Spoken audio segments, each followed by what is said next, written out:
नमस्कार दोस्तों, स्वागत है आप सभी का प्रज्ञान आईसीएस के यूट्यूब चैनल में। तो आज की क्लास में हम संघीय कार्यपालिका यूनियन एग्जीक्यूटिव या फेडरल एग्जीक्यूटिव के बारे में डिस्कस करेंगे, जिसका जो प्रावधान है वह भारतीय संविधान के भाग 5 में, कहाँ पर? भारतीय संविधान के जो है भाग 5 में आर्टिकल 52 से लेकर के 78 तक के आर्टिकल्स में किया गया है।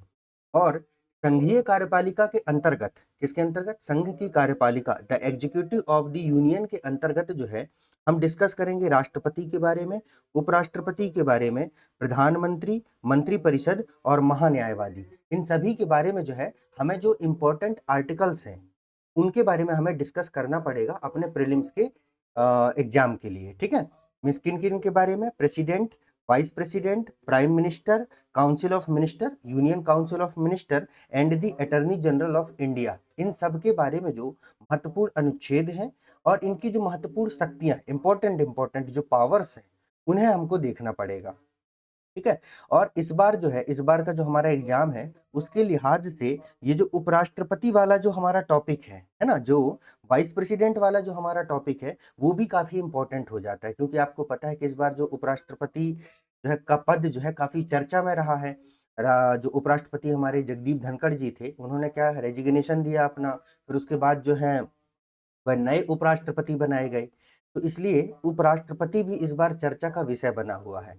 तो ये हमारे अपने पीएससी के एग्जाम के लिहाज से भी महत्वपूर्ण है और यूपीएससी के एग्जाम के लिहाज से भी उतना ही महत्वपूर्ण है। ठीक है, तो चलिए आज की क्लास जो होगी हमारी, उसमें हम राष्ट्रपति को पूरा कवर करेंगे। किन्हें करेंगे? प्रेसिडेंट को जो है पूरा कवर करेंगे। अब राष्ट्रपति को समझने के लिए, राष्ट्रपति के जो आर्टिकल्स है ना, उनको समझने के लिए अगर हम संसदीय सरकार की व्यवस्था, पार्लियामेंट्री सिस्टम ऑफ गवर्नमेंट को थोड़ा सा हम समझ लें, इसके मुश्किल से 2-3 महत्वपूर्ण पॉइंट है, अगर हमने उनको समझ लिया तो राष्ट्रपति से रिलेटेड जितने भी आर्टिकल्स हैं उनको याद रखना बहुत इजी हो जाता है। ट्रिक्स तो है ही याद रखने के आर्टिकल्स को, लेकिन राष्ट्रपति के कार्यों को, उसके इलेक्शन को, कि राष्ट्रपति का इलेक्शन ऐसे क्यों होता है, राष्ट्रपति के जो कार्य हैं वो इस प्रकार से क्यों है, मतलब पूरा राष्ट्रपति पद के पीछे के कारण को समझ लेंगे हम इस संसदीय सरकार की व्यवस्था को समझ के, तो राष्ट्रपति से रिलेटेड जितने भी आर्टिकल्स हैं उन सबको याद रखना बहुत ईजी हो जाएगा। तो मैं आपको पहले थोड़ा सा 1 मिनट में संसदीय सरकार की व्यवस्था को एक्सप्लेन कर देता हूँ कि आखिर ये संसदीय सरकार क्या होती है, मतलब इसका क्या मतलब है, पार्लियामेंट्री फॉर्म ऑफ गवर्नमेंट का क्या मतलब है। तो पहला महत्वपूर्ण फैक्ट तो आपको ये याद रखना है कि ये जो संसदीय सरकार की व्यवस्था है, पार्लियामेंट्री फॉर्म ऑफ गवर्नमेंट का जो प्रोविजन है, भारत के संविधान में ब्रिटेन से किया गया है। कहाँ से किया गया है? ब्रिटेन से किया गया है। ये बहुत सारे एग्जामों में कई बार पूछा जा चुका है कि भारत में संसदीय सरकार की व्यवस्था को जो है वह कहाँ से अपनाया गया है। तो ये हमने ब्रिटेन के संविधान से अपनाया है। अब संसदीय सरकार में होता क्या है? तो जो संसदीय व्यवस्था होती है, जो पार्लियामेंट्री फॉर्म ऑफ गवर्नमेंट होते हैं, इसके दो प्रमुख फीचर्स होते हैं, दो मुख्य विशेषताएं होती हैं। पहली विशेषता इसकी ये होती है कि ये जो कार्यपालिका होती है ना, ये जो हमारी कार्यपालिका है, इस कार्यपालिका के इस कार्यपालिका के 2 प्रमुख होते हैं। कितने प्रमुख होते हैं? 2 प्रमुख होते हैं। कार्यपालिका की बात कर रहा हूँ मैं। कार्यपालिका के 2 प्रमुख होते हैं।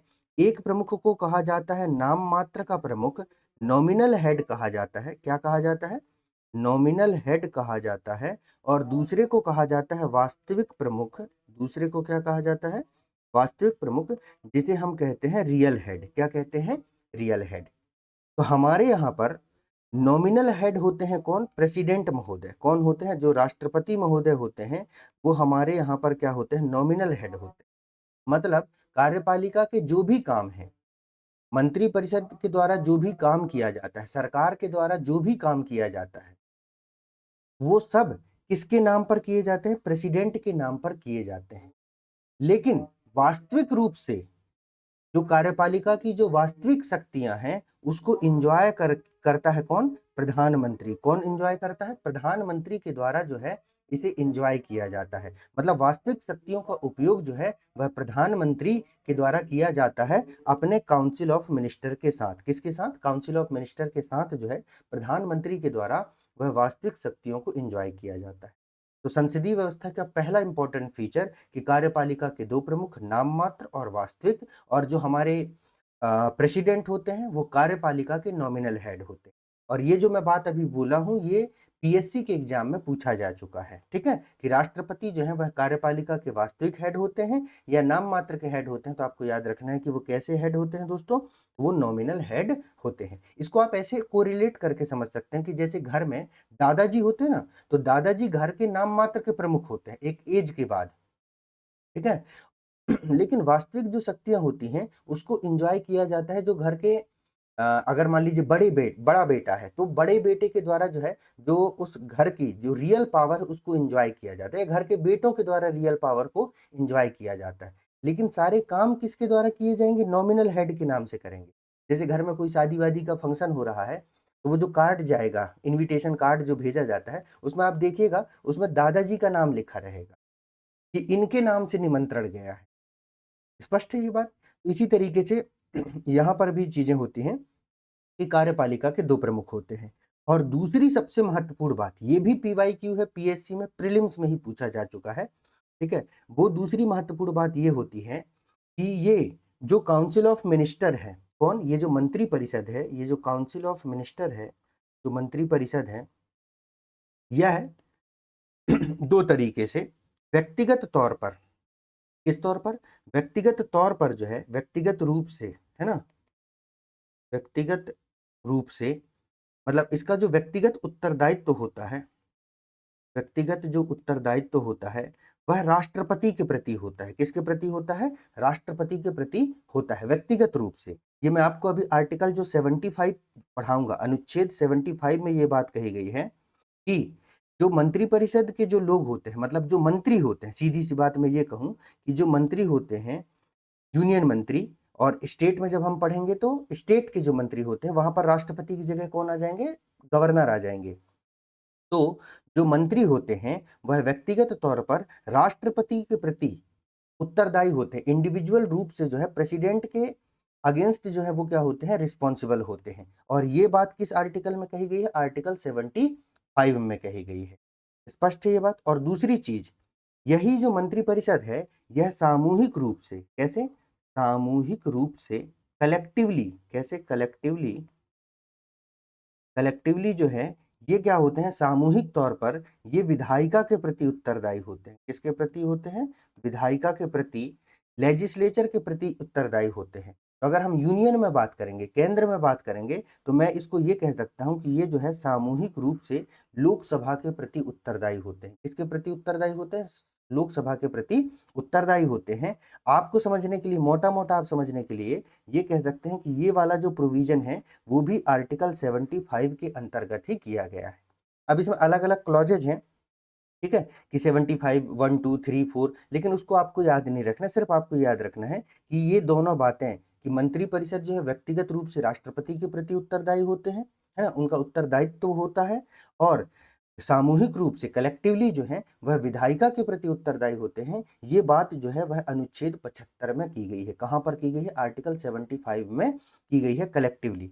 इसी के लिए आपने देखा होगा कि कई बार जो है इन, चाहे वो मंत्री हो, इसको इधर देख लीजिएगा, मैं थोड़ा सा इसको इस तरफ ले आता हूं, लेफ्ट साइड में आप देखिएगा, ये जो मंत्री होते हैं, है ना, इंडिविजुअली, और या मैं कहूं कि ये जो काउंसिल ऑफ मिनिस्टर होते हैं, इनके खिलाफ अविश्वास प्रस्ताव लाया जा सकता है। क्या लाया जा सकता है, अविश्वास प्रस्ताव जो है, अविश्वास प्रस्ताव, नो कॉन्फिडेंस मोशन लाया जा सकता है। नो कॉन्फिडेंस मोशन, अब नो कॉन्फिडेंस मोशन, इसके बारे में तो आप लोगों ने जरूर सुना होगा, क्योंकि राहुल बाबा जो है कई बार ये एक्सपेरिमेंट करते ही रहते हैं, ठीक है। अभी तो हाल फिलहाल उन्होंने लोकसभा अध्यक्ष के प्रति किया नो कॉन्फिडेंस जो है मोशन लाने का प्रयास। इससे पहले वाले जो लोकसभा का सेशन था उसमें उन्होंने प्रधानमंत्री के अगेंस्ट जो है नो कॉन्फिडेंस मोशन जो है वह क्या किया था, प्रेजेंट किया था पार्लियामेंट में, लोकसभा में।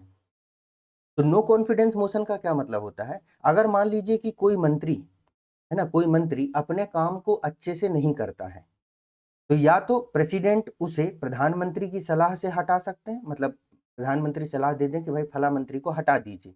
जैसे हुआ था कि इनके केस में कि जो स्मृति ईरानी थी उनको मानव संसाधन विकास मंत्री बनाया गया था, है ना, ह्यूमन रिसोर्स डेवलपमेंट मिनिस्टर बनाया गया था। लेकिन उनकी क्वालिफिकेशन कम होने की वजह से बाद में क्या हुआ, प्राइम मिनिस्टर ने इन्हें रिकमेंड किया, प्रेसिडेंट को रिकमेंड किया और उन्होंने कहा कि भाई इनको जो है इस मंत्री पद से हटा के दूसरे मंत्री बना दीजिए। तो इसको कहा जाता है व्यक्तिगत उत्तरदायित्व में। वहीं सामूहिक का मतलब क्या होता है? ये जो काउंसिल ऑफ मिनिस्टर होती है, जो मंत्रिपरिषद होती है, ये अपने कामों के लिए सामूहिक रूप से लोकसभा के प्रति उत्तरदायी होती है। और अगर ये अपने काम को सही से परफॉर्म नहीं करेंगे, तो इनके अगेंस्ट जो है वह नो कॉन्फिडेंस मोशन जो है लाया जा सकता है, अविश्वास प्रस्ताव लाया जा सकता है। और अगर ये अविश्वास प्रस्ताव पास हो गया, अगर ये अविश्वास प्रस्ताव जो है सपोज कीजिए कि पार्लियामेंट के द्वारा, लोकसभा के द्वारा जो है वह पास कर दिया गया, तो सरकार को जो है वह सरकार को पूरा या तो इस्तीफा देना पड़ेगा, या मैं कहूँगा कि सरकार जो है गिर जाएगी। क्या हो जाएगा? सरकार गिर जाएगी। तो इन 2 महत्वपूर्ण बातों को जो है ध्यान में रखते हुए हमें राष्ट्रपति को पढ़ना है। किनको पढ़ना है? राष्ट्रपति महोदय को पढ़ना है, ठीक है? तो इससे क्या होगा कि हम इस तरीकों को मतलब प्रेसिडेंट से रिलेटेड जितने भी इंपॉर्टेंट आर्टिकल्स हैं, उन्हें हम प्रॉपर तरीके से समझ पाएंगे, ठीक है? तो चलिए अब हम आर्टिकल्स पर चर्चा करते हैं। पार्लियामेंट्री फॉर्म ऑफ गवर्नमेंट क्या है, ये तो मैंने आपको एक्सप्लेन कर दिया। अब हम देखते हैं संघीय कार्यपालिका से संबंधित जो है महत्वपूर्ण अनुच्छेदों पर जो है हम लोग चर्चा करते हैं। सबसे पहले नंबर पर महत्वपूर्ण अनुच्छेद आता है आर्टिकल 52। कौन सा आता है? आर्टिकल 52, जिसमें कहा गया है कि भारत का एक राष्ट्रपति होगा।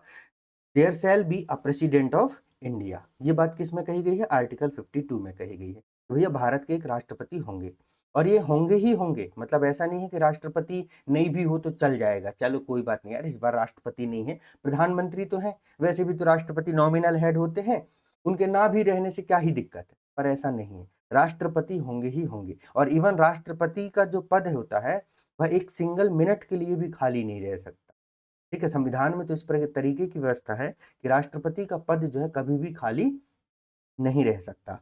और आर्टिकल 52 में ही ये बात कही गई है, ये जो हमारे राष्ट्रपति महोदय होंगे, यह नेशन के हेड होंगे। क्या होंगे? नेशन के जो है वह हेड होंगे, जो है राष्ट्र के जो है प्रमुख होंगे, ठीक है? और यह देश की यूनिटी को रिप्रेजेंट करेंगे, क्योंकि हमारे यहाँ पर पूरे देश के लिए एक ही प्रेसिडेंट होते हैं। तो ये हो गया हमारा क्या? आर्टिकल 52। फिर आता है आर्टिकल 53। तो आर्टिकल 53 में ये बात कही गई है कि जो संघ की कार्यपालिक शक्ति होगी, क्या होगी? जो संघ की कार्यपालिक शक्ति, executive power of the union, यह राष्ट्रपति में निहित होगी, वेस्टेड होगी। क्या बात कही है? आर्टिकल 53 में यह कहा गया है कि संघ की कार्यपालिक शक्ति जो है वह राष्ट्रपति में निहित होगी, और राष्ट्रपति या तो खुद या तो अपने अधीनस्थों के माध्यम से इस शक्ति का प्रयोग करेगा। आर्टिकल 53 में कहा गया है कि executive power of the union shall be vested in the president, और प्रेसिडेंट बाय हिमसेल्फ और by the subordinate exercise this power. मतलब इसमें यह कहा गया है कि जो कार्यपालिक शक्ति है वह राष्ट्रपति में निहित होगी, और राष्ट्रपति क्या करेगा? या तो खुद कर ले या तो अपने अधीनस्थों के माध्यम से इस शक्ति का क्या है? प्रयोग करेगा। तो यही आर्टिकल 53 हमको ये बताता है कि जो राष्ट्रपति महोदय होंगे वह भारत के नॉमिनल हेड होंगे। कैसे होंगे? नॉमिनल हेड होंगे। तो कभी अगर आपसे पूछ लिया जाए कि भारत के राष्ट्रपति संघीय कार्यपालिका के नाम मात्र के प्रमुख होते हैं, ये प्रोविजन किस आर्टिकल में किया गया है? तो ये प्रोविजन आर्टिकल 53 में किया गया है। वैसे आर्टिकल 53 अकेले ये बात को पूरी तरीके से स्पष्ट नहीं करता। इस आर्टिकल को जो है हमें आर्टिकल नंबर 74 के साथ मिला करके पढ़ना पड़ता है। अभी आगे हम 74 आर्टिकल देखेंगे अभी, ठीक है? फिर आर्टिकल 53 में दूसरी बात भी ये कही गई है कि राष्ट्रपति जो है वह सैन्य शक्ति, राष्ट्रपति के पास जो है सैन्य शक्तियां भी होंगी। और हम लोग ये पढ़ते भी हैं कि राष्ट्रपति हमारे देश का, है ना, रक्षा बलों का सर्वोच्च कमांडर होता है, सुप्रीम कमांडर होता है। मतलब प्रेसिडेंट के पास जो है वह मिलिट्री पावर भी होगी। क्या होगी? मिलिट्री पावर भी होगी। और प्रेसिडेंट जो है वह भारतीय रक्षा बलों के सर्वोच्च कमांडर, सुप्रीम कमांडर होंगे। तो अगर आपसे पूछा जाए कि भारत के रक्षा बलों का सर्वोच्च कमांडर या सुप्रीम कमांडर कौन होता है, तो आपको याद रखना है कौन होते हैं? वो भारत के राष्ट्रपति होते हैं। और किस आर्टिकल में ये बात कही गई है? आर्टिकल 53 में, मोटा मोटा। और अगर थोड़ा सा इसको एक्सक्लूसिव पढ़ना चाहेंगे तो आर्टिकल 53(2) में ये बात कही गई। किस में बात की गई है? आर्टिकल 53(2) में ये बात की। ठीक है, तो हो गया आर्टिकल नंबर 53। अब आता है नेक्स्ट आर्टिकल है, वो है आर्टिकल 54। तो आर्टिकल 54 में जो है वह राष्ट्रपति का चुनाव हेतु निर्वाचन मंडल की व्यवस्था करता है। किसकी व्यवस्था करता है? निर्वाचन मंडल की व्यवस्था करता है, मतलब electoral college for the election of president. और इसी आर्टिकल में ये बताया गया है कि राष्ट्रपति के चुनाव में कौन कौन लोग भाग लेंगे, जिससे एग्जामिनर बार बार प्रश्न बनाता रहता है कि कौन राष्ट्रपति के इलेक्शन में पार्टिसिपेट करेगा, कौन पार्टिसिपेट नहीं करेगा। तो ये बात किस में बताई गई है? आर्टिकल 54 में बताई गई। अब आगे थोड़ा सा इसको हम डिटेल में समझेंगे। फिर आता है आपका क्या? आर्टिकल 55। आर्टिकल 55 में राष्ट्रपति के चुनाव की पद्धति बताई गई है, manner of election of the president को जो है एक्सप्लेन किया गया है। और इसी आर्टिकल में ये बताया गया है कि राष्ट्रपति का चुनाव आनुपातिक प्रतिनिधित्व प्रणाली के द्वारा एकल संक्रमणीय मत पद्धति से होगा। जो राष्ट्रपति का इलेक्शन है वह proportional representation with single transferable vote system के माध्यम से, सिंगल ट्रांसफरेबल वोट सिस्टम के माध्यम से और अप्रत्यक्ष रूप से होगा। कैसे होगा? अप्रत्यक्ष रूप से होगा। ये बात भी किसमें की गई है? आर्टिकल 55 के अंतर्गत की। फिर आता है आर्टिकल 56। तो आर्टिकल 56 में जो है वह राष्ट्रपति के कार्यकाल या पदावधि के संदर्भ में प्रावधान किया गया। Term of office of president से रिलेटेड प्रोविजन जो है वह आर्टिकल 56 के अंतर्गत किया गया है। फिर हमारा नेक्स्ट आर्टिकल है आर्टिकल 57। आर्टिकल 57 में राष्ट्रपति के पुनः चुने जाने हेतु पात्रता का प्रोविजन है, एलिजिबिलिटी फॉर री इलेक्शन। जैसे अमेरिका में होता है ना कि वहां पर राष्ट्रपति का चुनाव जो है कोई भी व्यक्ति या तो लगातार या कैसे भी करके सिर्फ 2 बार ही कोई भी इंसान वह राष्ट्रपति का चुनाव लड़ सकते हैं, मतलब 2 ही बार राष्ट्रपति बन सकते हैं। कहां पर? अमेरिका में। पहले ऐसा प्रोविजन रूस में भी था, लेकिन व्लादिमीर पुतिन ने इस प्रोविजन को हटा दिया है कॉन्स्टिट्यूशन में अमेंडमेंट करके। तभी तो देखो, आप तो मुझे लग रहा है कि जब से पढ़ रहे होंगे, इवन मैं भी जब से पढ़ रहा हूं तब से ही देख रहा हूं कि प्रेसिडेंट, ओ सॉरी, कहाँ के? रूस के, है ना? कौन है वो? व्लादिमीर पुतिन ही है। तो खैर 57 में ये बात की गई कि भारत में जो राष्ट्रपति जो है कितनी बार भी इलेक्टेड हो सकते हैं। ये प्रोविजन, मतलब सिर्फ 2 ही बार इलेक्ट हो सकते हैं प्रेसिडेंट, ये प्रोविजन हमारे यहाँ पर नहीं है। इसीलिए तो इस बार जो है डोनाल्ड ट्रंप आतंक मचा करके रखे हुए, क्योंकि उनका लास्ट टर्म है। इसके बाद वो पूरी दुनिया की ताकत झोंक देंगे तो भी वह अमेरिका के प्रेसिडेंट नहीं बन सकते। समझ रहे हो? क्योंकि एक बार पहले बन चुके हैं वो प्रेसिडेंट कोविड के समय पर। फिर अभी जो है ये उनका सेकेंड टर्म है, तो इसके बाद चाहे कुछ भी कर ले। लेकिन भारत में ऐसा नहीं है। भारत में एक व्यक्ति जितनी बार चाहे उतनी बार राष्ट्रपति बन सकता है। तो ये जो प्रोविजन है वो कहां पर किया गया? आर्टिकल 57 में किया। फिर आता है आर्टिकल 58। आर्टिकल 58 में राष्ट्रपति चुने जाने के लिए योग्यताओं का प्रोविजन किया गया है। Qualification for election as president से का प्रोविजन यहाँ पर किया गया कि कौन सा व्यक्ति जो है वह भारत का राष्ट्रपति बन सकता है, उसके लिए क्या क्या क्वालिफिकेशंस। आर्टिकल 59 जो है वह राष्ट्रपति के पद हेतु शर्तों से संबंधित है, कंडीशन ऑफ प्रेसिडेंट ऑफिस से रिलेटेड। फिर अनुच्छेद 60 है, आर्टिकल 60 है, जिसमें राष्ट्रपति द्वारा शपथ ग्रहण के संदर्भ में प्रावधान किया गया है। ओथ और अफर्मेशन बाय दी प्रेसिडेंट से रिलेटेड प्रोविजन जो है यहाँ पर किया गया है। फिर आर्टिकल 61 है, एमपीपीएससी कई बार इस पर प्रश्न पूछ चुका है। आर्टिकल 61 में जो है वह राष्ट्रपति पर महाभियोग चलाने की प्रक्रिया के संबंध में प्रावधान किया गया है। Procedure for impeachment of the president, मतलब राष्ट्रपति को हटाने के लिए जो प्रक्रिया है वह आर्टिकल 61 में मेंशन की गई है। क्लियर है? आर्टिकल 62 जो है, अनुच्छेद 62 जो है वो ये कहता है कि राष्ट्रपति पद की रिक्तता की पूर्ति के लिए, किसके लिए? राष्ट्रपति पद की रिक्तता की पूर्ति के लिए चुनाव कराने का समय निर्धारित करता है। Time of holding election to fill vacancy in the office of president.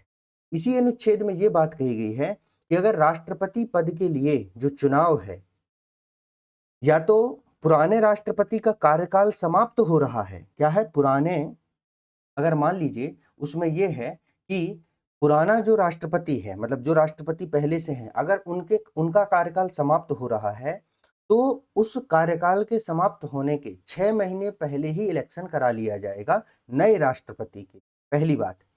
दूसरी बात, अगर किसी आपात परिस्थिति में, मतलब सडन प्रेसिडेंट का जो पद है वह खाली हो जाता है, तो जो उपराष्ट्रपति है वो कार्यवाहक राष्ट्रपति के रूप में काम करेंगे, मतलब एक्टिंग प्रेसिडेंट के रूप में काम करेंगे। लेकिन एक्टिंग प्रेसिडेंट के रूप में वो काम करेंगे तब भी 6 महीने के भीतर चुनाव करवा लिया जाएगा। मतलब राष्ट्रपति के पद के लिए 6 महीने के भीतर चुनाव करवाना ही करवाना होगा, उसको टाला नहीं जा सकता है। ये बात आर्टिकल 62 में जो है की गई है। ठीक है, फिर नेक्स्ट आता है हमारा क्या आर्टिकल जो है, आर्टिकल नंबर है वो है हमारा 71। कौन सा आर्टिकल? 71। आर्टिकल 71 में ये कहा गया है, राष्ट्रपति के चुनाव से संबंधित मामले सर्वोच्च न्यायालय में निहित होंगे। Matters relating to the election of the president vested in the supreme court. मतलब अगर राष्ट्रपति के इलेक्शन को लेकर के, किसको लेकर के, राष्ट्रपति के इलेक्शन को लेकर के कोई भी विवाद होता है तो उसे जो है सर्वोच्च न्यायालय ही सुनेगा और कोई नहीं। ना तो उसकी सुनवाई हाई कोर्ट में हो सकती, ना तो लोअर कोर्ट में हो सकती। तो आर्टिकल 72 में ये बात की गई। इसी आर्टिकल 72 में जो बात की गई है ना, इसी को इंदिरा गांधी ने बदलने की कोशिश की। जब 1975 में इंदिरा गांधी के चुनाव के ऊपर एलिगेशंस लगाए गए थे कि वो उसमें कुछ रिसोर्सेस का मिसयूज किया गया था, ठीक है, कुछ इस तरीके के आरोप लगाए गए थे। तो इंदिरा गांधी ने 42वें संशोधन के माध्यम से आर्टिकल 72 को ही बदलने की कोशिश की थी, मतलब उनके द्वारा किया गया था। मैंने जब आपको संविधान संशोधन पढ़ाया है तो वहां इस बात को एक्सप्लेन भी किया हूं। तो ये हो गया, यहाँ तक की पूरी बात जो है हम लोगों ने कंप्लीट कर ली है। ठीक है, ये इंपॉर्टेंट आर्टिकल्स है। एक दो आर्टिकल्स और मेरा प्रेसिडेंट से रिलेटेड, फिर मैं आपको वो ट्रिक भी बता दूंगा। आप लोगों ने वैसे सुना ही होगा, आप लोग ट्रिक व्रिक के मामले में मुझसे ज्यादा एक्टिव रहते हैं, फिर भी मेरा एक बार फर्ज है कि मैं आपको बता दूं। हाँ, फिर हमको जो है वह ये देखना पड़ेगा, आर्टिकल 72 याद रखना है। क्या याद रखना है? आर्टिकल 72 याद रखना है। तो यहाँ पर राष्ट्रपति की क्षमादान शक्ति के संदर्भ में प्रावधान किया गया है। Power of president to grant pardon से रिलेटेड जो प्रोविजन है वो यहाँ पर किया गया है, राष्ट्रपति की क्षमादान शक्ति आर्टिकल 72 में। और आर्टिकल 72 से ही याद रखना कि आर्टिकल 72 से आर्टिकल 110 तक है ना, 110 तक जो है वह +89 का रूल भी लग जाएगा। बता चुका हूं मैं आपको पिछली क्लासेस में कि +89 का रूल क्या है। मतलब 72 में आप जो है 89 ऐड कर देंगे तो वहां पर गवर्नर की पार्डनिंग पावर आ जाएगी। किसकी पार्डनिंग पावर आ जाएगी? गवर्नर की, राज्यपाल की।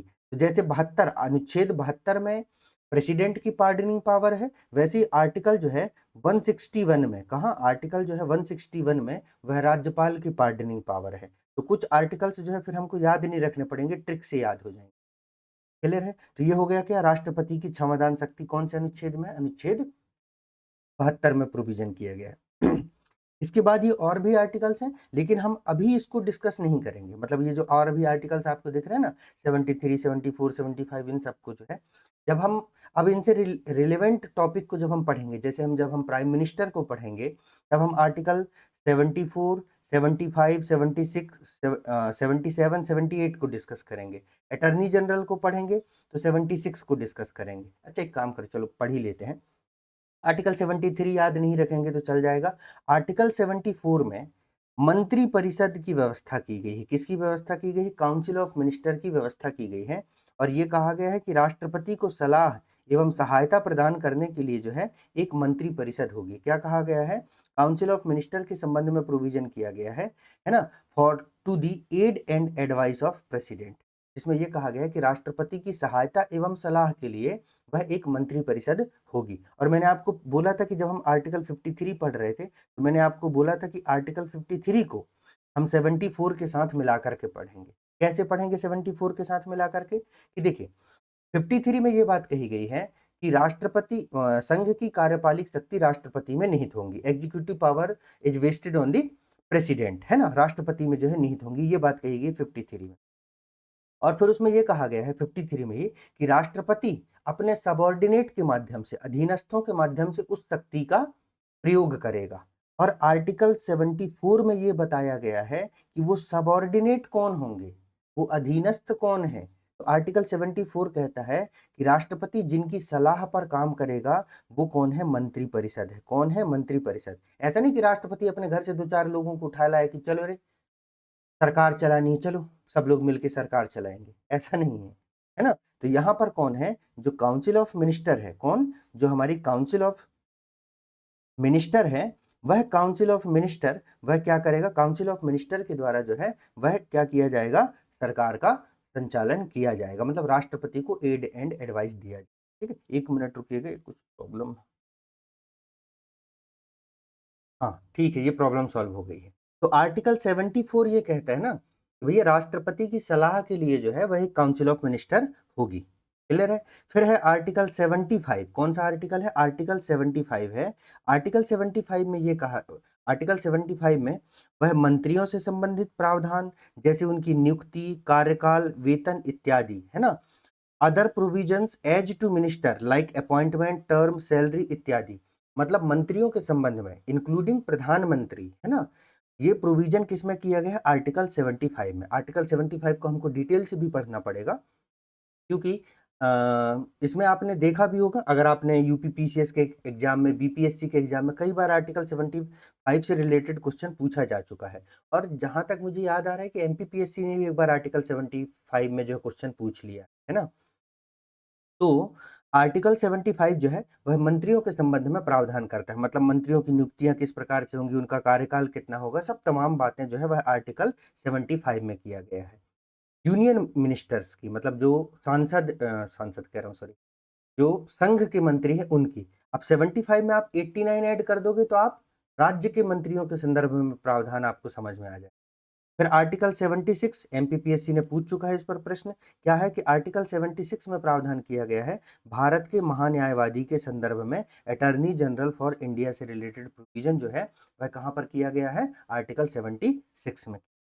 ठीक है, तो भारत के महान्यायवादी, अटॉर्नी जनरल ऑफ इंडिया, इनके बारे में भी थोड़ा सा हमको पढ़ना पड़ेगा कि ये कौन होते हैं, क्या है, तमाम चीजें। देखिए दोस्तों, क्या होता है कि जब हम किसी भी टॉपिक के बारे में, किसी भी आर्टिकल के बारे में थोड़ा सा डिटेल समझ लेते हैं ना चीज़ों को, बहुत ज़्यादा नहीं, बिल्कुल हल्का सा, मतलब सतही सरफेशियल तौर पर भी थोड़ा सा पढ़ लेते हैं, तो चीज़ें हमें लंबे समय तक याद रहती।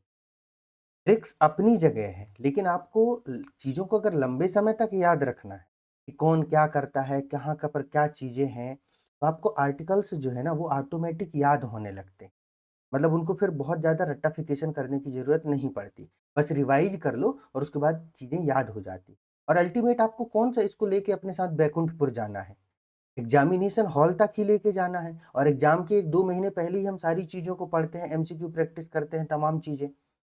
मतलब जब प्रीलिम्स का एग्ज़ाम होता है तो उतने में हमारे पास सफिशिएंट टाइम होता है कि हम चीज़ों को रिवाइज़ कर सकें। क्लियर है बात? चलिए, फिर है हमारे पास आर्टिकल नंबर क्या है? 77 है। आर्टिकल 77 जो है, वह भारत सरकार के कार्य संचालन, conduct of business of the government of India से रिलेटेड है। और आर्टिकल 78 बहुत इंपॉर्टेंट है, इस पर एमपीपीएससी प्रश्न पूछ चुका है। आर्टिकल 78 में जो प्रावधान किया गया है, वह प्रावधान किया गया कि राष्ट्रपति को सूचना प्रदान करने संबंधित प्रधानमंत्री का कर्तव्य, मतलब 78 में ही ये बात कही गई है कि जो प्रधानमंत्री होते हैं वह, जो काउंसिल ऑफ मिनिस्टर है, कौन, जो हमारा काउंसिल ऑफ मिनिस्टर है, मतलब जो मंत्री हैं और राष्ट्रपति के बीच में, मंत्री और राष्ट्रपति के बीच में ये जो प्रधानमंत्री है, कौन, ये जो प्रधानमंत्री महोदय हैं, ये लिंक का काम करते हैं, ब्रिज का काम करते हैं। ठीक है, तो आर्टिकल 78 में duties of prime minister respect the furnishing to of information to the president, मतलब राष्ट्रपति को वह इंफॉर्मेशन प्रोवाइड करने से संबंधित है, कौन सा, हमारा आर्टिकल 78। फिर अगला जो इंपॉर्टेंट आर्टिकल है प्रेसिडेंट से ही रिलेटेड, वो हमारा आता है कौन सा, आर्टिकल नंबर 85। कौन सा है, आर्टिकल नंबर 85। तो देखिए इस क्लास में हम प्रेसिडेंट से रिलेटेड सारे आर्टिकल्स एक साथ कंप्लीट किए ले रहे हैं, और इवन कुछ और भी इंपॉर्टेंट आर्टिकल्स। आर्टिकल 85 में ये कहा गया है कि राष्ट्रपति के पास ये शक्ति होगी कि वह संसद के सत्र का सत्रावसान तथा लोकसभा का विघटन कर सकते हैं प्रधानमंत्री की सलाह पर। मतलब आपको ये याद ही रखना है कि आर्टिकल 74 में ये बात कही दी गई है कि राष्ट्रपति अपने मन से कोई काम नहीं करेगा, क्योंकि राष्ट्रपति तो नॉमिनल हेड होते हैं। राष्ट्रपति काम करते हैं aid and advice of the council of minister. ठीक है, वह मंत्री परिषद के सलाह पर ही काम करते हैं, जैसा मंत्री परिषद उनको सलाह देगा वैसा ही काम उनके राष्ट्रपति महोदय के द्वारा किया जाएगा। ठीक है, तो 85 में ये कहा गया है कि सेशन ऑफ पार्लियामेंट, है ना, उसका prorogation and dissolution of the Lok Sabha, ये शक्ति किसके पास है? राष्ट्रपति के पास है। मतलब संसद के सत्र को बुलाना, उसका सत्रावसान करना और लोकसभा का विघटन करना, ये पावर जो है प्रेसिडेंट के पास है। ये बात किस आर्टिकल में की गई है? आर्टिकल 85 में। फिर आता है आर्टिकल 111। तो आर्टिकल 111 बहुत इंपॉर्टेंट है। आर्टिकल 111 में वह संसद द्वारा पारित विधेयक पर सहमति प्रदान करना, प्रेसिडेंट का मतलब जो प्रेसिडेंट महोदय हैं वो एसेंट प्रोवाइड करते हैं बिल पास्ड बाय पार्लियामेंट। तो पार्लियामेंट के द्वारा जो बिल पास किए जाते हैं उस पर सहमति देने के संदर्भ में, राष्ट्रपति के द्वारा सहमति देने के संदर्भ में जो प्रावधान है वह अनुच्छेद 111 में किए गए हैं। कहां पर किए गए? अनुच्छेद 111 में किए गए हैं। इसी आर्टिकल को हम सामान्य भाषा में कई बार कह देते हैं veto power of the president. क्या कह देते हैं? Veto power of the president भी इसको कह दिया जाता है। ठीक है, और इसी में 89 ऐड कर देंगे तो अनुच्छेद 200 आ जाएगा, तो वहां पर गवर्नर के वीटो पावर से रिलेटेड है। यहां तक की बात स्पष्ट है सभी को। फिर है अनुच्छेद 112। तो अनुच्छेद 112 में जो है वार्षिक वित्तीय विवरण, संघीय बजट से संबंधित प्रावधान है, यूनियन बजट से रिलेटेड, एनुअल फाइनेंशियल स्टेटमेंट। क्यों है प्रेसिडेंट के लिए इंपॉर्टेंट? क्योंकि जो संघीय बजट है या जो बजट है वह राष्ट्रपति के पूर्वानुमति से ही प्रस्तुत किया जाता है, मनी बिल के संदर्भ में है एक्चुअली। फिर अनुच्छेद 123 आर्टिकल 123 है ना। तो अनुच्छेद जो 123 है वह राष्ट्रपति के अध्यादेश जारी करने की शक्ति से संबंधित है। किससे संबंधित है? Power of president to promulgate ordinance से रिलेटेड है। कौन सा? हमारा अनुच्छेद 123। और फिर अनुच्छेद 143 ये भी राष्ट्रपति से रिलेटेड है और जो राष्ट्रपति की सर्वोच्च न्यायालय से सलाह लेने की शक्ति से संबंधित है। Power of president to consult supreme court, इससे रिलेटेड है कौन सा? हमारा अनुच्छेद 143। तो ये राष्ट्रपति से रिलेटेड सारे इंपॉर्टेंट आर्टिकल्स होंगे, हो गए हैं। अब आप इनको एक दो बार अच्छे से रीड कर लेंगे और अपने स्टिकी नोट्स में जो जिस भी मीडियम से, क्योंकि इसमें दोनों मीडियम के लिए कंटेंट दिया हुआ है, तो आप चाहे जिस भी मीडियम से, आपको क्या करना है सारे आर्टिकल्स के सामने शॉर्ट शॉर्ट तरीके से, जैसे इसमें लिखा हुआ है ना, इसी तरीके से आर्टिकल्स लिख के और उनके सामने इनके सब्जेक्ट्स को शॉर्ट शॉर्ट में लिख करके अपने स्टडी टेबल के सामने लगा लेना अभी, क्योंकि अभी आपके एग्जाम में 1 महीने का समय है और दिन में एक बार देख लिए तो आपको ये आर्टिकल्स जो है याद हो जाएंगे। और अगर नहीं तो फिर एक इसके लिए ट्रिक चलता है, वो मैं ट्रिक आपको बता देता हूँ राष्ट्रपति के संबंध में, पर पूरे आर्टिकल्स नहीं। ये यहाँ शुरू के जो आर्टिकल्स हैं, आर्टिकल 52 से लेकर के आर्टिकल 52 से आर्टिकल जो है 62 तक के प्रोविजन को याद करने के लिए एक ट्रिक यूज किया जाता है। उस ट्रिक को कहते हैं, एक मिनट तो थोड़ा सा क्लियर कर लेता हूँ। वो ट्रिक क्या है? पकानी कोका दियोदसम। कौन सा ट्रिक है? पकानी कोका दियोदसम। ठीक है, पकानी कोका दियोदसम। इंग्लिश में भी आप ऐसे ही याद कर लेना, और अगर इंग्लिश में फिर भी आप लोग मतलब इंग्लिश वाले चाहते हैं कि उनके लिए भी कोई सा ट्रिक हो, तो उनके लिए भी एक ट्रिक है, वो भी मैं आपको बता देता हूं यहाँ पर। एक मिनट रुकिएगा। इंग्लिश वालों के लिए एक ट्रिक जो चलता है वो ये है कि पप्पू ईट्स एवरी मैंगो तो inter quiz competition of India today. क्या है ट्रिक वहां पर? ट्रिक इंग्लिश के लिए है पप्पू ईट्स, है ना, Pappu eats every mangoes, every mango to enter, to enter quiz competition, quiz competition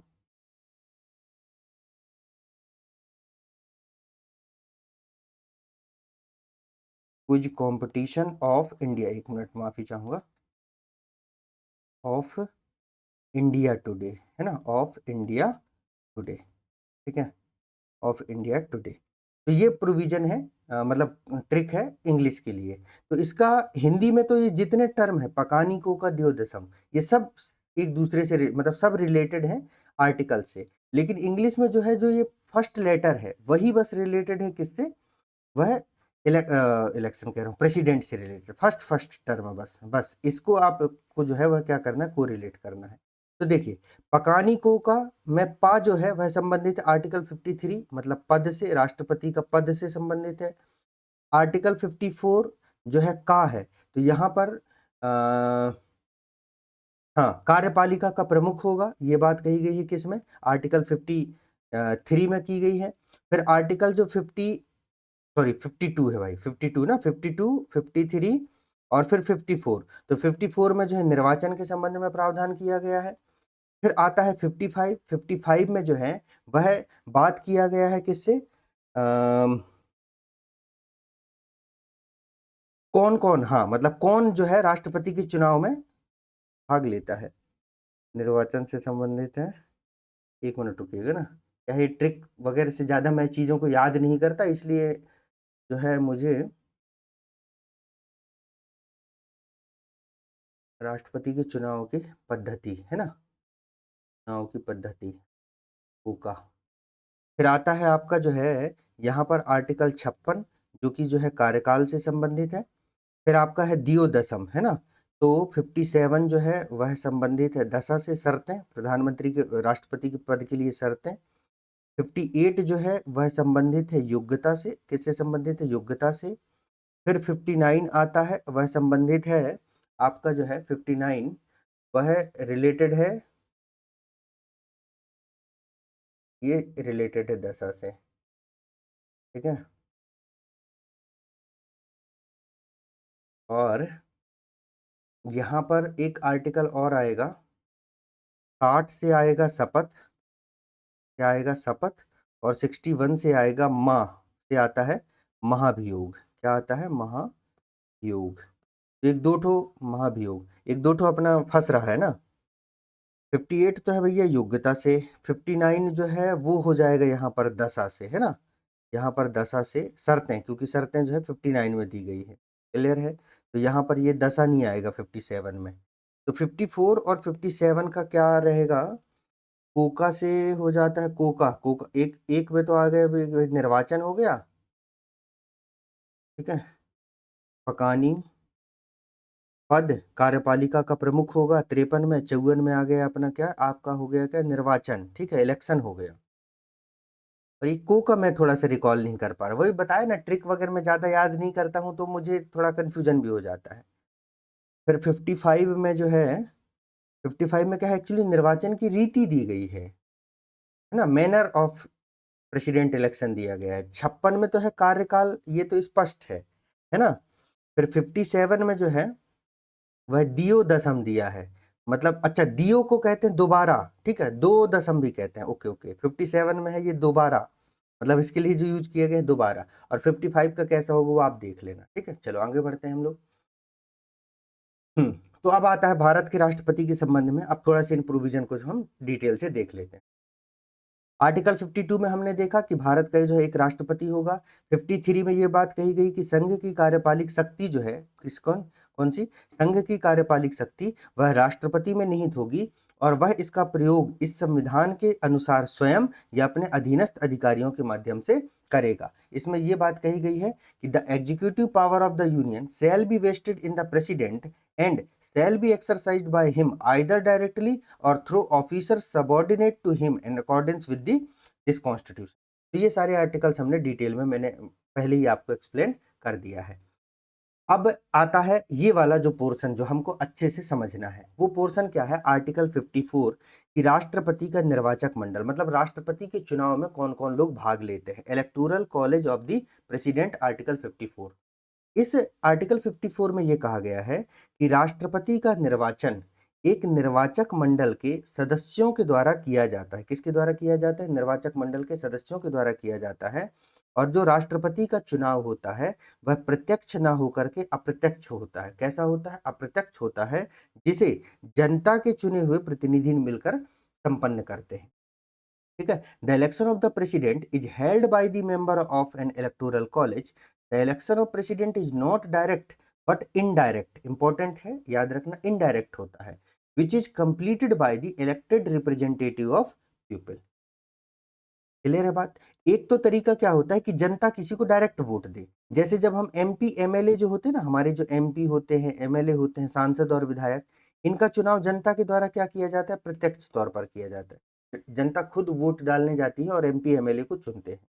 और ये एमपी एमएलए जो है हमारे लिए किसको चुनते हैं? राष्ट्रपति महोदय को चुनाव करते हैं। किसका चुनाव करते हैं? राष्ट्रपति महोदय का चुनाव करते हैं। तो जनता ने राष्ट्रपति महोदय को, जनता के द्वारा राष्ट्रपति महोदय को डायरेक्ट वोट नहीं डाला गया, लेकिन जनता के ये जो प्रतिनिधि है, रिप्रेजेंटेटिव है, एमपी एमएलए हैं, इन्होंने राष्ट्रपति को डायरेक्ट वोट दिया। इसलिए इस मेथड को जो है वह क्या कहा जाता है? अप्रत्यक्ष चुनाव कहा जाता है। क्या कहा जाता है? अप्रत्यक्ष चुनाव, इनडायरेक्ट इलेक्शन कहा जाता है। संविधान सभा में भी ये चीज मैं आपको एक्सप्लेन कर चुका हूं। ठीक है, तो आपको क्या करना है? सारी क्लासेस को जो है क्रोनोलॉजिकली जो है देखते चलना है।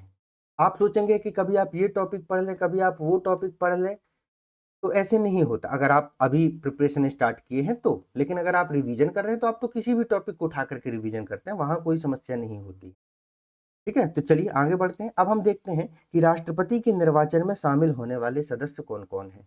तो अगर हम राष्ट्रपति के निर्वाचक मंडल की बात करें तो इसमें शामिल होते हैं संसद के दोनों सदनों के निर्वाचित सदस्य। कौन?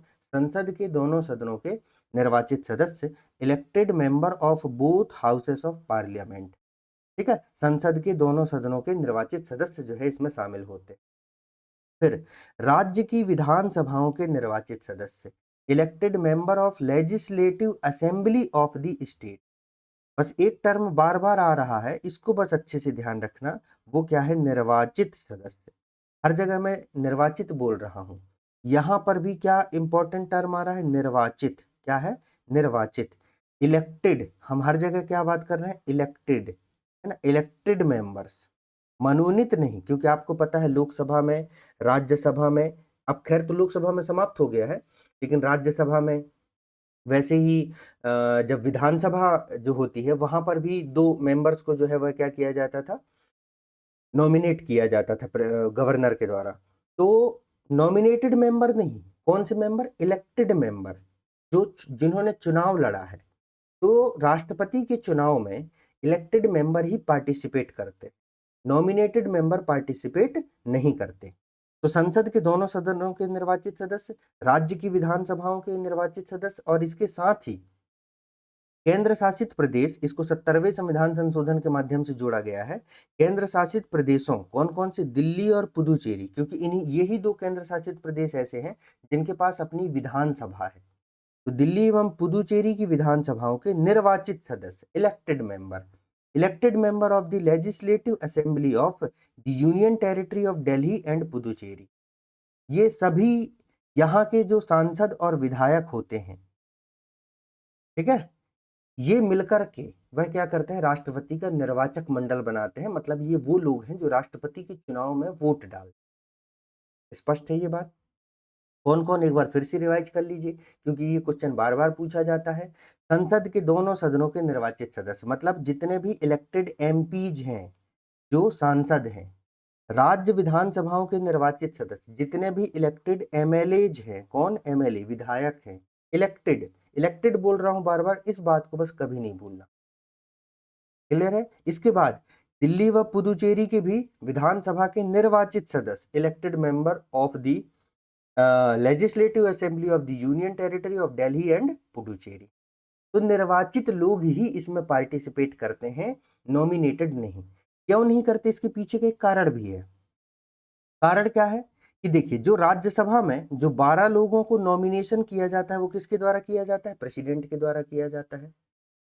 ठीक है, अब भाई जिनको प्रेसिडेंट अपॉइंट करता है वही लोग अगर उसको वोट डाले, तो एक बात तो ये सही बात नहीं है। फिर दूसरी बात ये हो जाती है कि जो नॉमिनेटेड लोग हैं, जिनको नॉमिनेट किया गया है प्रेसिडेंट के द्वारा, वो जनता के डायरेक्ट क्या नहीं है? रिप्रेजेंटेटिव नहीं है, जनता के प्रतिनिधि नहीं है। वो जनता के डायरेक्ट रिप्रेजेंटेटिव नहीं, प्रतिनिधि तो है लेकिन डायरेक्ट नहीं है।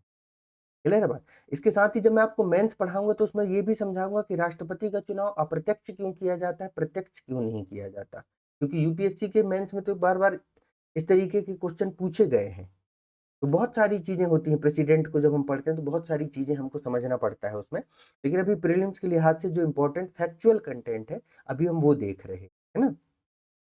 तो इसमें नॉमिनेटेड मेंबर भाग नहीं लेते, ये स्पष्ट हो गया आर्टिकल 54 के अंतर्गत। आगे बढ़ा जाए। अब आता है राष्ट्रपति के निर्वाचन की रीति। क्या है राष्ट्रपति के निर्वाचन की रीति, अनुच्छेद 55। Manner of election of president, article 55। तो निर्वाचन की रीति क्या होगी, तो इसी में कहा गया है ना, कि राष्ट्रपति के निर्वाचन में विभिन्न राज्यों का प्रतिनिधित्व समान रूप में होना चाहिए। कैसा होना चाहिए? समान रूप में होना चाहिए, तथा संघ एवं राज्यों में समानता भी होनी चाहिए। इसीलिए संसद तथा राज्य विधानसभाओं के प्रत्येक सदस्य के मतों की संख्या ज्ञात करने हेतु एक निश्चित प्रक्रिया फॉर्मूले को अपनाया जाता है। There should be uniformity in the scale of the representation of the different state at the election of president, and there should also be parity between the states and the union. Therefore, a specific process formula is adopted to determine the number of votes of each member of parliament and the state legislative assembly. Clear है बात? अब इसमें क्या होता है, ये पूरी जो बात है, पूरी जो राम कथा अभी मैंने आपके लिए पढ़ा है, ये राम कथा कुछ नहीं है, बस इसको आप इतना समझ लीजिए कि इसमें क्या किया जाता है ना, कि जैसे अभी हम वोट डालते हैं, क्या करते हैं, अभी हम वोट डालते हैं, तो मान लीजिए राम ने वोट डाला, तो उसके वोट की वैल्यू कितनी हो गई? 1। वैसे ही श्याम ने वोट डाला, तो उसके वोट की वैल्यू भी कितनी हो गई? 1 हो गई। लेकिन राष्ट्रपति के चुनाव में जो है वह ऐसा नहीं होता। राष्ट्रपति के चुनाव में क्या किया जाता है, जनसंख्या के अकॉर्डिंग टू पॉपुलेशन, वह क्या है, वोट वैल्यू निकाली जाती है। कैसे, क्या निकाली जाती है? वोट वैल्यू निकाली जाती है। मतलब आप इसको इस तरीके से समझ लीजिए कि मान लीजिए राम जो है वोट डालना चाहता है, और वह जो है कहाँ से बिलोंग करता है? मध्य प्रदेश से बिलोंग करता है। कहाँ से बिलोंग करता है? मध्य प्रदेश से।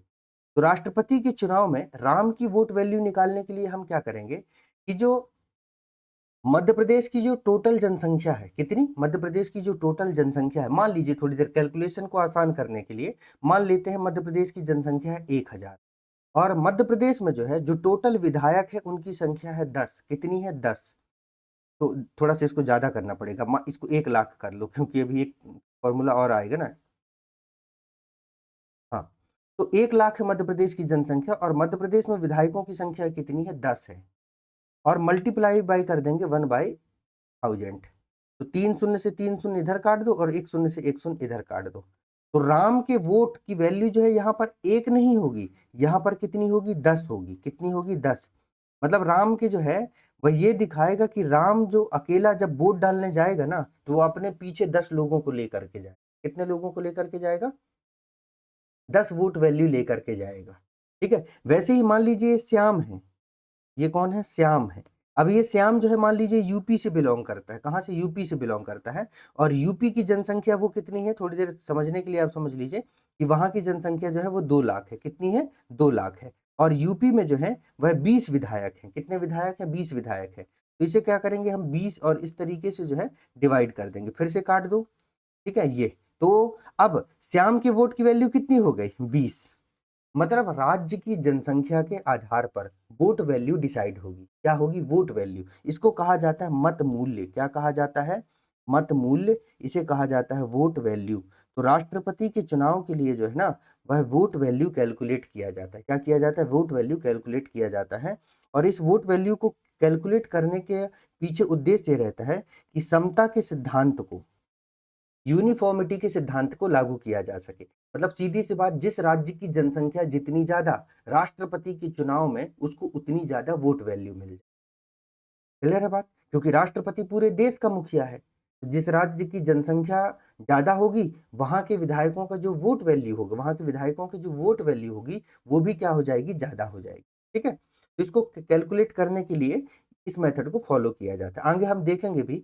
अच्छा, अब इसमें मतों का मूल्य क्यों निकाला जाता है? मतलब मतों का जो मूल्य है वह सांसद और विधायकों के लिए निकाला जाता है, और इसके पीछे का कारण क्या है? एक तो समरूपता को इंश्योर करना और समतुल्यता को इंश्योर करना, यूनिफॉर्मिटी को इंश्योर करना और प्रोपोर्शनैलिटी को इंश्योर किया जाता है इसके माध्यम से। इन दो सिद्धांतों को जो है वह फॉलो किया जाता है। इस वजह से वह राष्ट्रपति के चुनाव में वोट वैल्यू निकाली जाती है। क्या निकाली जाती है? वोट वैल्यू निकाली जाती है। अभी प्रीलिम्स के लिहाज से इतना ही महत्वपूर्ण है, और आगे आपको फॉर्मूला याद रखना। क्या याद रखना है?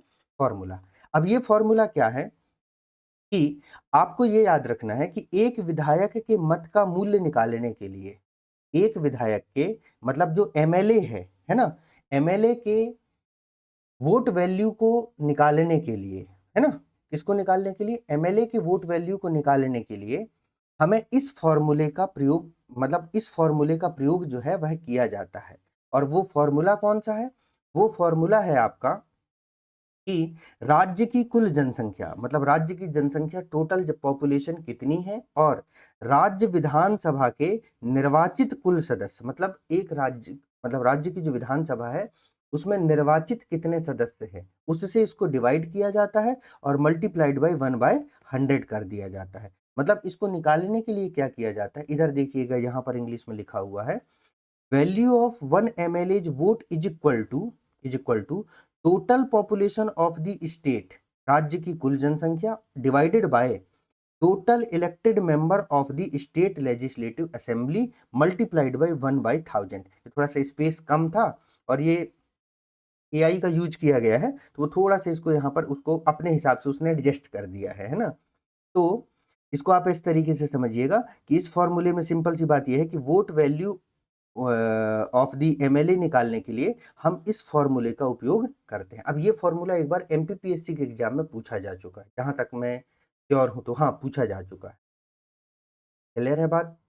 सभी को स्पष्ट हो गई होगी ये बात कि भैया कौन सा फॉर्मूला यूज करते हैं। इसी के साथ एक चाचा चौधरी फैक्ट है, और वो फैक्ट ये है कि आपको ये याद रखना है कि चाहे सांसद हो चाहे विधायक हो, मतलब राष्ट्रपति के चुनाव में 1971 की जनगणना का प्रयोग किया जाता है। किसका प्रयोग किया जाता है? 1971 की जनगणना का।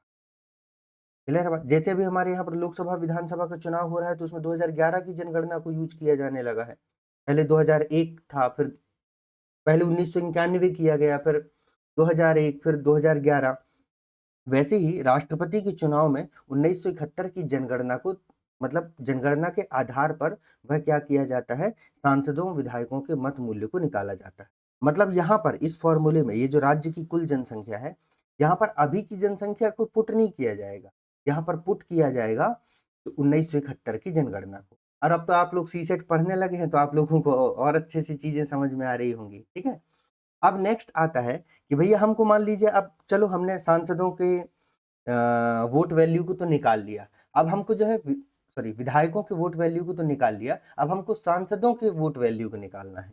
तो सांसदों के वोट वैल्यू को निकालने के लिए इस फॉर्मूले को यूज किया जाता है कि एक सांसद के मत का मूल्य, सांसद जो होते हैं एमपी के मत का मूल्य निकालने के लिए जो फॉर्मूला है वो ये है कि सभी राज्यों के विधायकों के मतों का कुल मूल्य, जितने राज्य के विधायक थे ना उनका हमने जो वोट वैल्यू निकाला था उसका कुल मूल्य डिवाइडेड बाय संसद के निर्वाचित सदस्यों की कुल सदस्य संख्या, संसद के निर्वाचित सदस्यों की कुल सदस्य संख्या।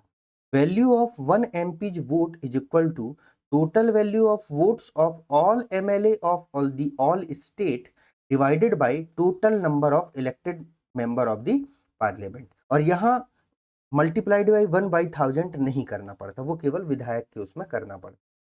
इसको समझने के लिए आप ऐसे समझ लीजिए, सपोज करो कि ये सभी राज्यों के विधायकों के मतों का कुल मूल्य, total value of votes of all MLA of the all state, suppose कर लो कि 1000 आया। कितना आया? 1000 आया। और संसद के निर्वाचित सदस्यों की कुल संख्या, निर्वाचित सदस्य है ना, इस बात को आप लोग अच्छे से याद रखना। मान लीजिए कि संसद में निर्वाचित सदस्यों की कुल संख्या कितनी हो जाएगी? 100 है। मान लीजिए, हम सब एज्यूम करके चल रहे हैं 100 है। अब इसको डिवाइड कर दो तो सांसद के मत का मूल्य कितना निकल जाएगा? सांसद के मत का जो मूल्य है वो कितना आ जाएगा? 10। मतलब एक सांसद के मत का मूल्य कितना हो गया? 10 हो गया। तो इसी को कहा जाता है समतुल्यता का सिद्धांत, प्रोपोर्शनैलिटी की थ्योरी, है ना, प्रिंसिपल ऑफ प्रोपोर्शनैलिटी। अब देखिए, देश में अगर वो कहीं से भी हो, जितने भी सांसद हैं, मतलब मान लीजिए 100 सांसद हैं, तो 100 सांसदों का मत मूल्य कितना हो गया? 10 हो गया। मतलब ये इक्वल हो गया। अब वो सांसद चाहे यूपी से आया हो, चाहे बिहार से आया हो, चाहे वो जो है उत्तराखंड से आया हो, चाहे वह मिजोरम से आया हो, चाहे छोटे राज्य से आया हो, चाहे बड़े राज्य से आया हो, इस बात से कोई फर्क नहीं पड़ता कि वो कहाँ से आया है। सभी सांसदों के मत का मूल्य क्या हो गया? बराबर हो गया। मतलब यहाँ पर हमने जनसंख्या को कंसीडर नहीं किया। इसको कहा जाता है समतुल्यता, समान एक बराबर तौला जा रहा है सभी सांसदों को, जो है ना, वो सांसद कहाँ से हम ये नहीं देख रहे हैं, तराजू रखा है, उस तराजू में सभी को एक बराबर तौल रहे हैं। तुम मिजोरम से हो तो भी तुम्हारी वैल्यू उतनी ही है, तुम यूपी से हो तो भी तुम्हारी वैल्यू इतनी है। ये नहीं कि मैं यूपी से हूं तो बिल्कुल एकदम हाथी चौड़ा करके घूमने लगूं कि मेरे यहाँ तो करोड़ों की जनसंख्या, मुझसे पंगा लोगे, ऐसा नहीं। स्पष्ट है बात यहाँ तक। लेकिन विधायकों के मूल्य में हम क्या करते हैं, समरूपता के सिद्धांत को फॉलो करते हैं, यूनिफॉर्मिटी। मतलब जब हम विधायकों का मूल्य निकालते हैं तो हम जनसंख्या को कंसीडर, ठीक है। बस इतना ही अभी इसको रहने दीजिए, और डेप्थ में जाएंगे तो समस्या हो जाएगी। समस्या हो जाएगी मतलब समझाने में कोई दिक्कत नहीं, हम तो पूरा क्लियर कर दें और आपको बिल्कुल बहुत अच्छे से समझ में आ जाए, लेकिन टाइम का भी थोड़ा सा ध्यान रखना पड़ता है, और अभी एग्जाम भी है आप लोगों का। आगे बढ़ते हैं, ठीक है। चलिए, तो ये हो गया निर्वाचन की रीति, बस इतना ही महत्वपूर्ण था हमारे लिए। अब एक चीज और भी याद रखना होता है यहाँ पर कि राष्ट्रपति का जो चुनाव होता है ना, राष्ट्रपति का जो चुनाव होता है, ये 55 अनुच्छेद 55 है। इसमें ये बात कही गई है कि ये आनुपातिक प्रतिनिधित्व के माध्यम से एकल संक्रमणीय मत तथा गुप्त मतदान, अब ये भी याद रखना, गुप्त मतदान के द्वारा होता है। इसलिए राष्ट्रपति के चुनाव में निर्वाचित होने के लिए मतों का एक निश्चित भाग प्राप्त करना होता है, जिसे क्या कहते हैं, कोटा कहते हैं। क्या कहते हैं, Kota. The election of president is held in accordance with the system of proportional representation. कैसे? Proportional representation by means of the single transferable vote, and voting is by secret ballot. Secret ballot, गुप्त मतदान होता है भैया, इस बात को ध्यान रखना।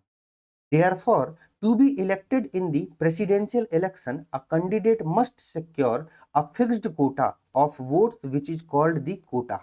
ठीक है, अब fixed quota of the vote which is called the quota. और इसके लिए जो फॉर्मूला यूज किया जाता है, वो फॉर्मूला कोटा निकाल लेने के लिए, कोटा कैलकुलेट करने के लिए जो फॉर्मूला यूज किया जाता है, कुल डाले गए वैध मत, ठीक है, total valid votes divided by कुल पद, कितने हैं पद, तो हमारे यहाँ राष्ट्रपति का एक ही पद है तो 1, ये फॉर्मूला है एक्चुअली, +1, और फिर उसमें जो है +1 कर दिया जाता है। तो ये फॉर्मूला अल्टीमेट इस प्रकार से आता है, कुल वैध मत डिवाइडेड बाय 2 +1, ये फॉर्मूला जो है इस तरीके से आता है यहाँ पर, total valid votes divided by 2 +1, ठीक है। इसके लिए एक्चुअल फॉर्मूला इस तरीके का होता है, मतलब यहाँ पर ये जो दिया हुआ है ना, मतलब ये फॉर्मूला इस तरीके का, अगर कुल वैध मत को ऊपर रखेंगे तो यहाँ पर होता है n+1, है ना, +1, और यहाँ पर होता है +1, इस तरीके से पूरा फॉर्मूला होता है। n क्या होता है, नंबर ऑफ पोस्ट, मतलब ये कोटा निर्धारित करने के लिए, कोटा डिसाइड करने के लिए, तो ये फॉर्मूला बहुत जगह यूज होता है। अब हमारे यहाँ पर क्या है, राष्ट्रपति का एक ही पद है, तो यहाँ पर हम क्या कर देते हैं, 1 पुट कर देते हैं, है ना, ये n की जगह हम 1 रख देते हैं। अगर मान लीजिए 5 राष्ट्रपति होते तो n की जगह हम क्या रख देते, 5 रख देते, ठीक है। तो ये सब तमाम चीजें मैथमेटिकल कैलकुलेशन है, बस आपको ये याद रखना है। इंपॉर्टेंट क्या है यहाँ पर, जो आपको बहुत इंपॉर्टेंट है वो याद रखना है कि मेथड के लिए आनुपातिक प्रतिनिधित्व प्रणाली का यूज किया जाता है, प्रोपोर्शनल रिप्रेजेंटेशन, और क्या है हमने पिछली स्लाइड में समझ लिया, और एकल संक्रमणीय मत पद्धति, सिंगल ट्रांसफरेबल वोट सिस्टम का प्रयोग किया जाता है। इसको भी आप लोगों को ध्यान में रखना है। अब ये सिंगल ट्रांसफरेबल वोट सिस्टम क्या है, इसको थोड़ा सा आप लोग समझ लीजिए, है ना। तो एकल संक्रमणीय मत पद्धति का क्या मतलब होता है, इसको मैं आपको थोड़ा सा आप लोगों को बता देता हूं कि इसमें क्या होता है कि एकल संक्रमणीय मत पद्धति मतलब संक्रमण होता है कोटा निर्धारित करने के लिए। तो इसको आप समझने के लिए आप ऐसे समझ लीजिए कि मान लीजिए क्या होता है, इसमें किसी भी व्यक्ति को वह 50%, 50% तो होगा ही होगा, +1 इतना कोटा जो है प्राप्त करने की जरूरत होती है। और इसमें जो वोट डाला जाता है, मान लीजिए राम को जो है वोट डालना है, किसको वोट डालना है, राम को वोट डालना है। और राष्ट्रपति के इलेक्शन के लिए 4 लोगों ने, कितने लोगों ने, 4 लोगों ने जो है वह पर्चा भरा है। कितने लोगों ने, 4 लोगों ने पर्चा भरा है। तो राम को जो बैलेट पेपर दिया जाएगा ना, उस बैलेट पेपर जो है कुछ इस तरीके के रहता है। और इस बैलेट पेपर में क्या होता है कि राम को क्या है, प्रेफरेंसेस देनी पड़ती है। क्या देनी पड़ती है, प्रेफरेंसेस देने पड़ती हैं। मान लीजिए यहाँ पर कैंडिडेट ए है, यहाँ पर बी है, यहाँ पर सी है, यहाँ पर डी है, मतलब तो राम केवल और केवल ए को, मतलब राम को मान लीजिए ए बहुत पसंद है, तो ऐसा नहीं है कि राम केवल ए को ही बस वोट देगा। राम क्या करेगा, सबको वोट देगा, लेकिन प्रेफरेंस के बेसिस पर कि पहले किसको चुनेगा। मान लीजिए राम को ए बहुत पसंद है, तो उन्होंने इसे जो अपना वोट जब वो डाल रहे थे तो उन्होंने इन्हें अपना फर्स्ट प्रेफरेंस दिया। बी थोड़ा कम पसंद है तो इन्होंने इसे फोर्थ प्रेफरेंस दे दिया। सी थोड़ा सा ठीक ठाक है तो सेकंड दे दिया। डी किस किस कितना है, थोड़ा ठीक है तो अब ऑप्शन ही नहीं है तो थर्ड प्रेफरेंस इनको दे दिया। मतलब राम ये चाहते हैं कि पहले नंबर पर मैं राष्ट्रपति ए को बनते देखना चाहता हूं। चलो ए नहीं बन पाए खुदा ना खास्ता, तो कौन बन जाए, सी बन जाए। चलो सी भी नहीं बन पाए तो कौन बन जाए, डी बन जाए। चलो डी भी नहीं बन पाए तो फिर आखिरी में कौन है, वो कहते हैं कि भगे भूत तकथरी लूट, बी को बना देना। इस तरीके से प्रेफरेंस में वो क्या किया जाता है, वोटिंग किया जाता है। लेकिन जो हम लोग वोट डालते हैं उसमें ऐसा नहीं होता, हम तो किसी एक ही व्यक्ति को एक ही बार वोट डाल सकते हैं। तो ये इस तरीके का निर्धारण किया जाता है। अब इसमें क्या होता है, मान लीजिए अब ए को जरूरत है कितना, 50% प्लस 1 जो है कोटा प्राप्त करने की जरूरत, मतलब कोटा प्राप्त करने की जरूरत है। इन केस ऐसा हो कि ए को ये कोटा ना मिले, मतलब ए को जो है इतना ना मिले, ये कोटा जो है ए को प्राप्त ना हो पाए, तब इसमें जो है ना द्वितीय चरण की मतगणना की जाती है। क्या की जाती है, द्वितीय चरण की मतगणना की जाती है। और द्वितीय चरण की मतगणना में क्या होता है कि ऐसे व्यक्ति जिनको ज्यादा सेकंड प्रेफरेंस दिया हुआ उसके पहले प्रेफरेंस को समाप्त करके, पूरा एक मैथमेटिक्स कैलकुलेशन हो जाएगा। बस आप इतना समझ लीजिए कि मान लीजिए दूसरे नंबर पर जो है, दूसरे नंबर पर कौन है, श्याम है, ठीक है। तो जो सबसे आखिरी में और सबसे आखिरी नंबर पर है वो सपोज कर लीजिए कि एक व्यक्ति है, अच्छा राम श्याम मैं क्यों कह रहा हूँ, ए बी कर सकता हूँ ना, तो ए है, ये हो गए बी है, और यहाँ पर है वो डी है।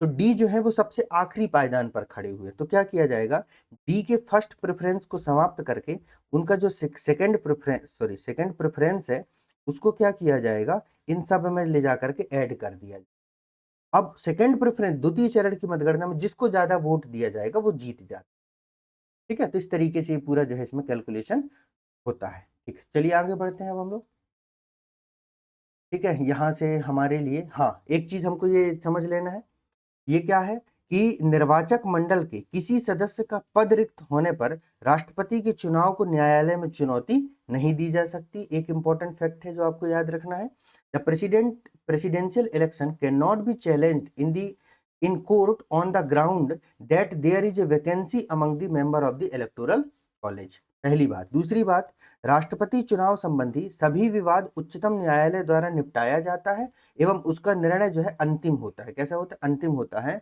All doubts and dispute in connection with the presidential election are inquired into and decided by the Supreme Court whose decision is final। ये बात कही गई किसमें, आर्टिकल 71 में जो है ये बात की गई है, ठीक है। चलिए आगे बढ़ते हैं अब हम लोग। अब आता है राष्ट्रपति पद का कार्यकाल कितना होता है, तो भैया पद धारण करने की तिथि से 5 वर्ष तक, सामान्यतः मैं कह रहा हूं राष्ट्रपति का जो कार्यकाल होता है वह कितना होता है, 5 साल होता है। मतलब राष्ट्रपति अपनी पदावधि के दौरान, है ना, और राष्ट्रपति अपनी पदावधि के दौरान किसी भी समय अपना त्यागपत्र उपराष्ट्रपति को दे सकते हैं। ये बात भी आपको याद रखना, मतलब उपराष्ट्रपति अपना त्यागपत्र किसे देते हैं, उपराष्ट्रपति को देते हैं। और राष्ट्रपति को उसके कार्यकाल पूरा होने से पहले महाभियोग की प्रक्रिया के द्वारा भी पद से हटाया जा सकता है। मतलब अगर उन्हें हटाना है, राष्ट्रपति महोदय को अगर हटाना है तो उसके लिए इम्पीचमेंट प्रोसेस से जो है उनको हटाया जा सकता है। फिर आता है आर्टिकल 57 जो मैं आपको पहले एक्सप्लेन कर चुका हूं, आप यहाँ पर उसको रीड कर लीजिएगा कि भारत में एक व्यक्ति एक से अधिक बार, है ना, मोर देन वंस जो है वह प्रेसिडेंट बन सकता है, जितनी बार चाहे उतनी बार बन सकता है, बस बन जाए। ये हो गया आर्टिकल 56। अब आता है आर्टिकल 58, इंपॉर्टेंट है। क्यों, क्योंकि राष्ट्रपति पद के लिए योग्यता कि कौन व्यक्ति भारत का राष्ट्रपति बन सकता है। तो कौन व्यक्ति भारत का राष्ट्रपति बन सकता है, पहली शर्त तो यह है कि वह भारत का नागरिक हो, सिटीजन ऑफ इंडिया होना चाहिए, 35 वर्ष की आयु पूर्ण कर चुका हो, ये बहुत महत्वपूर्ण, 35 वर्ष, ठीक है। राष्ट्रपति, उपराष्ट्रपति और गवर्नर बनने के लिए 35 वर्ष की आयु होनी चाहिए। इन तीन के लिए 35 वर्ष आपको याद रखना है। विधायक और सांसद बनने के लिए 25 वर्ष की आयु, और वहीं जो पंचायतों में 21 वर्ष की आयु, मेयर को छोड़ करके, वो भी मध्य प्रदेश में। तो पंचायतों में 21 वर्ष, सांसद या विधायक बनने के लिए 25 वर्ष, और प्रेसिडेंट, वाइस प्रेसिडेंट और गवर्नर बनने के लिए 35 वर्ष। तो राष्ट्रपति बनने के लिए 35 वर्ष की आयु पूर्ण कर चुका हो, और साथ में लोकसभा का सदस्य निर्वाचित होने की योग्यता रखता हो। किसकी योग्यता रखता हो, लोकसभा का सदस्य निर्वाचित होने की योग्यता रखता हो, is qualified for election as the member of the house of people means Lok Sabha. उम्र को छोड़ करके, किसको छोड़ करके? उम्र, क्योंकि लोकसभा में निर्वाचित होने के लिए एज कितनी चाहिए? 25 चाहिए, 25 साल होना चाहिए। तो लोकसभा के सदस्य निर्वाचित होने के लिए 25 साल की उम्र चाहिए, उसको छोड़ करके उस व्यक्ति के अंदर वो सारी क्वालिफिकेशन होना चाहिए जो प्रेसिडेंट बनना चाहता है, जिससे वह लोकसभा का क्या बन सके? सदस्य बन सके। क्लियर है बात? नेक्स्ट जो प्रोविजन है वो ये है कि संघ सरकार या राज्य सरकार या किसी स्थानीय प्राधिकरण में या किसी सार्वजनिक प्राधिकरण में लाभ के पद पर ना हो। ऑफिस ऑफ प्रॉफिट में जो है वह व्यक्ति नहीं होना चाहिए। किसमें होना नहीं होना चाहिए? Office of profit. लाभ का पद मतलब सीधी सी छोटी सी मैं आपको बता दूं, किसी सरकारी नौकरी में या ऐसी जगह नहीं होना चाहिए। मान ली किसी कॉलेज में प्रोफेसर है, क्योंकि उसको सरकार का पैसा मिलता है ना, तो सीधी सी बात यह है कि सरकार के द्वारा उसको पैसा नहीं मिलना चाहिए। सरकार के द्वारा अगर उसको पैसा मिल रहा है सैलरी के फॉर्म में या किसी भी फॉर्म में, तो उसको लाभ का पद माना जाता है, ऑफिस ऑफ प्रॉफिट माना जाता है। तो पहले वहां से उनको रिजाइन करना पड़ता है। ठीक है, तो ये जो है वह योग्यताएं हैं राष्ट्रपति चुने जाने के। यहां तक स्पष्ट है सभी बात? अब एक चीज आपको यहां पर और भी याद रखना है कि ऑफिस ऑफ प्रॉफिट, लाभ के पद में क्या क्या चीजें आती हैं और क्या क्या चीजें नहीं आती। आपको बस इतना याद रख लेना कि जो राष्ट्रपति का पद है, उपराष्ट्रपति का पद है, किसी राज्य का राज्यपाल और संघ या राज्य के जो मंत्री होते हैं, president, vice president, governor of any state, minister of the union और एनी स्टेट, इनको लाभ के पद के अंतर्गत नहीं माना जाता। मतलब कोई व्यक्ति राष्ट्रपति है तो ये नहीं कहा जाएगा कि भैया तुम तो सरकार से पैसा ले रहे हो, आप लाभ के पद में हो, तो ऐसा नहीं है। उसको जो है लाभ का पद वो नहीं माना जाता है। इस बात को जो है आपको याद रखना है। स्पष्ट है बात? ठीक है, इसके अलावा जितने भी पद हैं सरकारी पद, उनको लाभ का पद माना जाता है। क्लियर है बात? चलो आगे बढ़ते हैं। अब हाँ, राष्ट्रपति के निर्वाचन के पूर्व की प्रक्रिया देखते हैं, मतलब राष्ट्रपति के निर्वाचन की प्रक्रिया क्या क्या है। तो राष्ट्रपति के निर्वाचन के लिए क्या है कि चुनाव के नामांकन में, राष्ट्रपति के चुनाव के नामांकन के लिए उम्मीदवारों के लिए कम से कम 50 प्रस्तावक एवं 50 अनुमोदक होने चाहिए। मतलब कोई व्यक्ति चाहता है कि मैं पर्चा भरूं राष्ट्रपति का, तो 50 लोग जो है ये कहें कि हाँ भाई हम इसके नाम का प्रस्ताव करते हैं, प्रपोजर होने चाहिए। ठीक है, और फिर 50 लोग कहते हैं कि ये इन 50 लोगों ने जो बात कही है हम उसका अनुमोदन करते हैं, मतलब उसके जो है सेकेंडर्स होने चाहिए। मतलब राष्ट्रपति, मुझे पर्चा भरना है तो कम से कम 100 लोग जो हैं इस बात के लिए सहमत हो कि ठीक है भाई तुम राष्ट्रपति बन जाओ। मतलब ये ना हो कि यार मैं राष्ट्रपति बनना चाहता हूं और एक भी व्यक्ति मुझे, मतलब एक भी सांसद विधायक मुझे समर्थन ही नहीं दे रहे, कोई नहीं चाहता कि मैं बनूं, तो ऐसे में बिना मतलब क्या प्रोसेस कॉम्प्लेक्स हो जाएगा। तो ऐसा ना हो इसलिए ये कहा गया कि भैया एटलीस्ट 50 लोग जो है ये हामी भरने चाहिए कि हाँ भाई मैं चाहता हूं कि ये व्यक्ति राष्ट्रपति बने, हम चाहते हैं कि ये व्यक्ति राष्ट्रपति बने, इस तरीके से। तो 50 प्रस्तावक और 50 अनुमोदक की जरूरत होती है। पर्चा भरने के लिए 15,000 की जमानत राशि की जरूरत पड़ती है। किसकी? 15,000 जमानत राशि की जरूरत पड़ती है। ठीक है, तो 15,000 डिपॉजिट करना पड़ता है कहां पर? रिजर्व बैंक या सरकारी खजाने। तो यहां तक स्पष्ट हो गया। अब आता है राष्ट्रपति का कार्यकाल। क्या आता है? राष्ट्रपति का कार्यकाल, आर्टिकल 59। तो राष्ट्रपति के अगर हम कार्यकाल की बात करें, है ना, तो हमने ये देखा कि एक तो भैया राष्ट्रपति का जो कार्यकाल है वह 5 वर्ष होता है। सॉरी, 59 में मतलब कार्यकाल नहीं, कार्यकाल की दशाएं हैं, मतलब क्या क्या दशाएं होंगी। ठीक है, तो यहां पर ये बात हो जाती है कि अगर कोई व्यक्ति राष्ट्रपति है और राष्ट्रपति रहते ये सब तमाम काम करेगा तो उसका पद हम खाली करवा देंगे। क्या क्या काम करेगा? अगर मान लीजिए यदि वह संसद की किसी भी सदन अथवा राज्य विधायिका का सदस्य नहीं होना चाहिए, मतलब जब चुनाव हो रहा है तो वह किसी भी सदन या राज्य विधायिका का जो सदस्य है वह नहीं होना चाहिए। और यदि है, यदि कोई व्यक्ति है जो पहले से मंत्री है, एमएलए है, एमपी है, तो यदि कोई ऐसा व्यक्ति राष्ट्रपति निर्वाचित होता है तो पद ग्रहण करने से पूर्व उसे उस सदन से क्या होगा? त्यागपत्र देना पड़ेगा। मान लीजिए मैं मंत्री हूं मध्य प्रदेश में, सपोज कर लो कि मैं खाद्य मंत्री हूँ, थोड़ी देर समझने के लिए, खाने पीने का मुझे बहुत शौक है, मैं खाद्य मंत्री बन गया। तो जैसे वो अभी एक वो चला है ना कि कहीं पर एक व्यक्ति थे जो स्मगलर थे, मतलब जो चंदन की लकड़ी की, पुष्पा मूवी में आपने देखा होगा ना, तो वो चंदन की लकड़ी के स्मगलर थे और कर्नाटक में उन्हीं को एनवायरमेंट मिनिस्टर, पर्यावरण मंत्री बना दिया गया है ना। तो वैसे ही मुझे खाद्य मंत्री बना दिया गया। अब अगर मैं चाहता हूँ कि अब राष्ट्रपति का चुनाव लड़ते हैं, अगर राष्ट्रपति के चुनाव में बहुत मतलब राष्ट्रपति बनने वाले अच्छा खाने पीने को मिलता है, आपने देखा ही होगा राष्ट्रपति आए दिन भोज आयोजित करते रहते हैं, तो वहां पर बिल्कुल एकदम छक के खाने को मिलता है। तो हुआ ऐसा, अगर ऐसा करना है तो या तो मैं पहले से त्याग पत्र दे दूं, और अगर डाउट है कि पता नहीं यार राष्ट्रपति नहीं बना, तो पता चला कि दोनों से हाथ धो बैठूंगा, तो ऐसे कंडीशन में क्या होगा, मान लीजिए मैं चुनाव लड़ा और मैं राष्ट्रपति बन गया, तो मुझे फिर क्या है, त्याग पत्र देना पड़ेगा। वह व्यक्ति कोई भी लाभ का पद धारण नहीं करेगा, हम ये पहले स्पष्ट कर चुके हैं। फिर राष्ट्रपति को आधिकारिक आवास राष्ट्रपति भवन आवंटित होगा, जिसका किराया नहीं देना पड़ेगा राष्ट्रपति को, ठीक है। और राष्ट्रपति को संसद के द्वारा निर्धारित उपलब्धियां, है ना, भत्ते व विशेषाधिकार प्राप्त होंगे, मतलब वेतन प्रदान किया जाएगा। और वर्तमान में राष्ट्रपति का जो वेतन है वह 5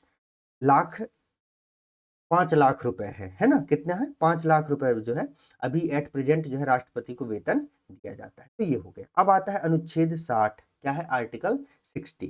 तो आर्टिकल 60 जो है वह राष्ट्रपति के शपथ ग्रहण से संबंधित है। किससे संबंधित है, शपथ ग्रहण से संबंधित है। तो राष्ट्रपति महोदय जो होते हैं वह उच्चतम न्यायालय के, किसके, उच्चतम न्यायालय के मुख्य न्यायाधीश द्वारा राष्ट्रपति को पद की शपथ दिलाई जाती है। किसके द्वारा, राष्ट्रपति को उच्चतम न्यायालय के मुख्य न्यायाधीश के द्वारा पद की शपथ दिलाई जाती है। मतलब राष्ट्रपति को शपथ दिलाने का काम किनके द्वारा किया जाता है, चीफ जस्टिस ऑफ इंडिया के द्वारा। The oath of office to the president is administered by the chief justice of India. Clear है बात, इनके द्वारा, चीफ जस्टिस ऑफ इंडिया के द्वारा। लेकिन अगर ऐसा हो जाए कि चीफ जस्टिस ऑफ इंडिया उस दिन छुट्टी मनाने चले गए थे, पर कहीं बाहर थे, स्वास्थ्य कारणों से हॉस्पिटल में एडमिट थे, तो क्या राष्ट्रपति के पद, मतलब राष्ट्रपति के शपथ को पोस्टपोन कर देंगे? नहीं, ऐसा नहीं। तब के कंडीशन में यदि मुख्य न्यायाधीश नहीं है, तो ऐसी स्थिति में उच्चतम न्यायालय के ही वरिष्ठतम न्यायाधीश के द्वारा इस कार्य को संपन्न किया जाता है ना। In the absence this function is performed by the senior most जजेज ऑफ सुप्रीम। मतलब यहां पर क्या हुआ, यहां पर यह हुआ कि राष्ट्रपति को शपथ जो है चीफ जस्टिस ऑफ इंडिया दिलवाते हैं, है ना। और अगर वो नहीं है तो सुप्रीम कोर्ट के वरिष्ठतम न्यायाधीश, सीनियर मोस्ट जजों के द्वारा शपथ दिलाई जाती, जज के द्वारा शपथ दिलाई जाती। तो ये एक बहुत इंपॉर्टेंट फैक्ट है जिसका प्रोविजन आर्टिकल 60 के अंतर्गत किया गया है। स्पष्ट है दोस्तों, चलिए आगे बढ़ते हैं। अब ये कुछ इंपॉर्टेंट फैक्ट्स हैं, जब मैं आपको नोट्स प्रोवाइड करूंगा तो आप लोग जो है इसको देख लेंगे, एक कंपैरेटिव है, क्योंकि आगे जो है हम इसको जो है वह क्या करेंगे, पढ़ेंगे। तो आपको याद रखना है, क्योंकि क्वेश्चन बार बार मतलब ये आर्टिकल्स पूछे जाते हैं। तो ये शपथों का तुलनात्मक अध्ययन है, कंपैरेटिव स्टडी है शपथ का। तो राष्ट्रपति की शपथ है आर्टिकल 60 में, 60 में। उपराष्ट्रपति की शपथ है 69 में, किसमें, 69 में। मैंने बताया ना, एक जैसी चीजों को एक साथ याद कर लो। और गवर्नर की शपथ है 159 में, किसमें, 159 में जो है वह गवर्नर महोदय की शपथ है। तो इन तीनों के शपथ के लिए आर्टिकल्स को जो है पूछा जाता है, इसीलिए आपको ये याद रखना है कि राष्ट्रपति की शपथ जो है अनुच्छेद 60 में है, उपराष्ट्रपति की शपथ 59 में है, और गवर्नर की शपथ जो है 159 में है। ठीक है, तो इन तीनों आर्टिकल को एक साथ जो है रट्टा आप लोग मार लीजिए। ठीक है, तो ये हो गया दोस्तों राष्ट्रपति से रिलेटेड जो है सारे इंपॉर्टेंट प्रोविजन। बस एक चीज आपको और भी याद रख लेनी है यहाँ पर कि अब है राष्ट्रपति, हाँ एक और बचा हुआ है, अनुच्छेद 61, क्या है, आर्टिकल 61। इसमें राष्ट्रपति पर महाभियोग की प्रक्रिया के संबंध में प्रावधान किया गया। क्या किया गया है, राष्ट्रपति पर महाभियोग की प्रक्रिया के संबंध में जो प्रोविजन है वो किया गया है। अब राष्ट्रपति पर महाभियोग कैसे लगाया जाता है, कैसे चलाया जाता है, इसको हम लोग यहाँ प्रीलिम्स में डिस्कस नहीं करेंगे, क्योंकि अभी सिर्फ आर्टिकल्स हमारे लिए इंपॉर्टेंट है। फिर जब हम मेंस की क्लास होगी तो वहां पर हम इसको और डिटेल से समझेंगे। इसके साथ ही एक दो और महत्वपूर्ण अनुच्छेद जो मैं आपको बोला था याद रखने हैं, वो है आप लोगों का, जो आर्टिकल्स आपको याद रखने हैं वो अनुच्छेद है, एक तो है आपका अनुच्छेद नंबर 108, क्या है, अनुच्छेद 108, जिसमें ज्वाइंट सिटिंग का प्रोविजन है। किसका प्रोविजन है, ज्वाइंट सिटिंग, संयुक्त बैठक का जो है प्रोविजन है। और इस संयुक्त बैठक को बुलाने का काम, किसका काम, जो बुलाने का काम है है ना, बुलाने का जो काम है वह राष्ट्रपति के द्वारा ही किया जाता है। तो एक आर्टिकल ये याद रख लेना। एक आर्टिकल 111 याद रख लेना, जिसमें मैंने आपको बताया कि इसमें जो है वीटो पावर है प्रेसिडेंट का। क्या है? वीटो पावर है प्रेसिडेंट से रिलेटेड। और फिर एक आर्टिकल जो आपको याद रखना है, अनुच्छेद 123, जिसमें राष्ट्रपति की अध्यादेश की शक्ति है। किसकी शक्ति है? राष्ट्रपति की अध्यादेश की शक्ति है, जो ऑर्डिनेंस पावर है। क्या है? ऑर्डिनेंस पावर है, ऑर्डिनेंस पावर ऑफ प्रेसिडेंट है। अब ऑर्डिनेंस क्या होते हैं, कब इशू किया जाता है, ये सब तमाम बातें जो है मेंस की। अभी बस इस फैक्ट को आपको याद रख लेना है। क्लियर है बात? और क्या है कि भाई आप लोग लंबी वीडियो हो जाती है तो देखते नहीं है, क्लासेस को स्किप कर देते हैं।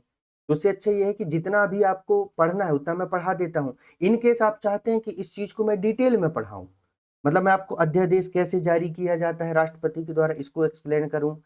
ये जो महाभियोग, राष्ट्रपति पर महाभियोग की प्रक्रिया कैसे कंटिन्यू की जाती है, इसको एक्सप्लेन करूं, प्रोसेस को बताऊं आपको, प्रक्रिया को, तो आप मुझे कमेंट सेक्शन में बता देना। मैं आपके लिए जो है एक 15-20 मिनट का इन्हीं चीजों को एक्सप्लेन करने के लिए एक वीडियो बना करके चैनल में अपलोड कर दूंगा, उसको आप जाके देख लेंगे। ठीक है दोस्तों, चलिए। तो इस तरीके से जो है आज की सभा को जो है ये सारी चीजें दी हुई है। मैं जब मेंस पढ़ाता हूं तो ये सब आपको एक्सप्लेन करता ही। तो अगर आप चाहते हैं कि मैं इसको जो है और एक्सप्लेन करूं, तो आप जो है मुझे कमेंट सेक्शन में बता दीजिएगा। सारी तमाम बातें जो है मैं वो आपको यहाँ पर एक्सप्लेन कर दूंगा। ठीक है, चलिए। ये राष्ट्रपति की सारी शक्तियां भी यहाँ पर बताई गई हैं कि राष्ट्रपति की जो है क्या क्या शक्ति है, सब तमाम चीजें, विधायी शक्ति, कार्यकारी शक्ति, सब सारी चीजें। ठीक है, चलिए। तो आज की सेशन को जो है, आज के जो है सेशन है, उसको हम लोग यहीं पर समाप्त करते हैं। फिर मिलेंगे हम लोग नेक्स्ट सेशन में। तब तक के लिए आप सभी लोगों का बहुत बहुत धन्यवाद दोस्तों। जय हिंद।